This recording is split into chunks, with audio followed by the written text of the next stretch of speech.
orang yang rendah hati, seorang tokoh besar yang mau merespek siapapun orangnya, apakah dia partai besar atau kecil.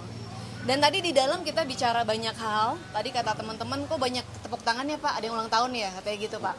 Jadi perbincangannya hangat, serius tapi santai, saling berbagi visi, dan ada kesamaan yang saya temukan dari PSI dan Pak Prabowo, bahwa kita sama-sama percaya bahwa kalau mau Indonesia maju kita harus bersatu, harus bisa meninggalkan semua perbedaan, supaya kita bisa jadi bangsa yang kuat. Karena kalau kita tidak jadi bangsa yang kuat, kita memang bangsa yang besar gitu ya, tapi kalau kita terpecah belah, kita akan digilas oleh bangsa-bangsa lainnya di luar sana. Jadi perbincangan tentang 2024 dibilang jauh udah dekat, dibilang dekat juga masih jauh gitu ya. PSI seperti teman-teman tahu, kami tokoh yang kami kagumi adalah Pak Jokowi. Kami ingin melihat keberlanjutan dari program-programnya Pak Jokowi, dan oleh karenanya kalau teman-teman tanya gitu ya, apakah sudah mengerucut kemana-kemana, PSI siap bergerak sesuai dengan arahan Pak Jokowi, tapi kayaknya akhir-akhir ini sudah makin kelihatan tondo-tondonya. Kira-kira gitu. Cukup? Ya, Pak Prabowo silakan. Baik, saya juga sangat gembira diundang, dan bagi saya bukan soal besar kecil, bukan apa, tapi idealisme. Ya, saya lihat PSI terdiri dari anak-anak muda yang idealis, tapi juga punya cita-cita yang tinggi dan punya komitmen kepada persatuan bangsa. Jadi saya merasa sangat senang diundang dan saya datang, dan terima kasih dikasih kesempatan saya menyampaikan pandangan-pandangan saya yang saya lihat banyak kecocokan, ya, banyak kecocokan, dan mereka janji akan balas kunjungan ke tempat saya. Ya, sudah ada komitmen, dan Mas Giring udah janji akan nyanyi nanti. Oh, 3 jam kita nyanyi Pak.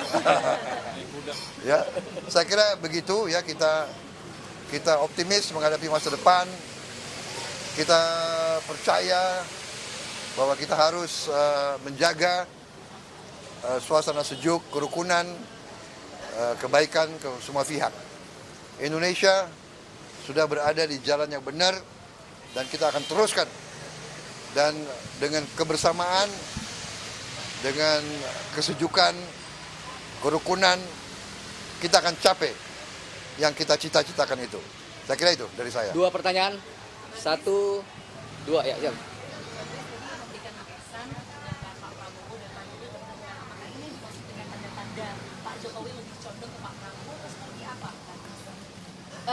Lukisan itu inspirasinya dari bagaimana kita melihat pemilu yang lalu sangat terpolarisasi, tapi akhirnya bisa berakhir dengan sangat baik. Pak Jokowi sebagai pemenang pemilu mau membuka diri, Pak Prabowo yang belum menang di pemilu yang lalu tetapi mau merendahkan dirinya masuk ke dalam kabinet Pak Jokowi untuk kebaikan Indonesia. Jadi artinya di situ betapa indahnya kalau semuanya bisa jalan bareng. Oke, satu lagi. Saya kira Silakan. demikian. Ya.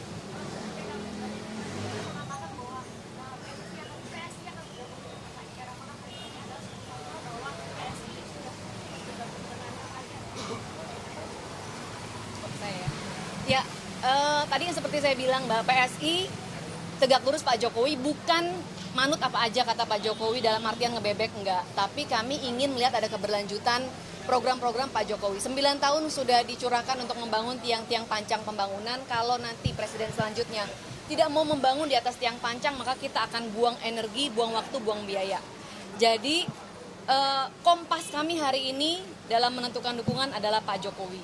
Kapan akan diumumkan? Tunggu aja. Kita masih ada punya Kopdarnas pada tanggal 22 Agustus mendatang. Masih ada mekanisme yang akan kami jalani. Insya Allah pilihan atau keputusan final PSI adalah juga keputusannya Pak Jokowi. Oh iya, kita tentunya ingin mengajak semua kekuatan merah putih, semua kekuatan Indonesia untuk bekerja sama. Tadi Mbak Agnes sempat sebut bahwasannya PSI ini tidak urus dengan Pak Jokowi. Apakah dari PSI ini melihat Pak Jokowi ini sinyal-sinyal mendukung Pak Prabowo atau bagaimana, Mbak? Ya, disimak aja teman-teman. Yang pasti hari ini perbincangannya hangat. Kami melihat Mesra, ya. Ya, ada niatan baik dari Pak Jokowi, Pak Prabowo, komitmen untuk melanjutkan apa yang sudah Pak Jokowi perjuangkan, dan itu tentu membuat kami lega dan senang bahwa Indonesia ke depan akan cerah. Kalau jodoh nggak kemana. Oke, cukup. Makasih. Tolong buka jalan. Pak Prabowo buka jalan. Dukungan kemarin dari DPD Partai Golkar, Bapak 38 DPD Golkar kemarin mendukung Pak Prabowo. Ini tanggapannya bagaimana, Pak? Berdiri, Pak. Ya, Berdiri, Pak. alhamdulillah. Ya, terima kasih. Sejauh ini komunikasinya seperti apa, Pak, dengan Partai Golkar, Pak? Bagus. Sudah ada komunikasi dengan Erlangga, Pak? Bagus. Pokoknya bagus. Pak Prabowo, tanggapannya soal batas umur capres dan cawapres yang sedang digugat menjadi 35 tahun ini bagaimana, Pak? Belum selesai ya, masih holding. Ini tanggapannya bagaimana, Pak? Saya kira kalau saya lihat jangan kita terlalu melihat usia lah, kita lihat tekad, idealisme, kemampuan seseorang. Kalau saya lihat ya, banyak negara itu pemimpinnya muda-muda ya sekarang, ya. Jadi 35 Oke. tahun sudah matang, nilai 35 tahun matang.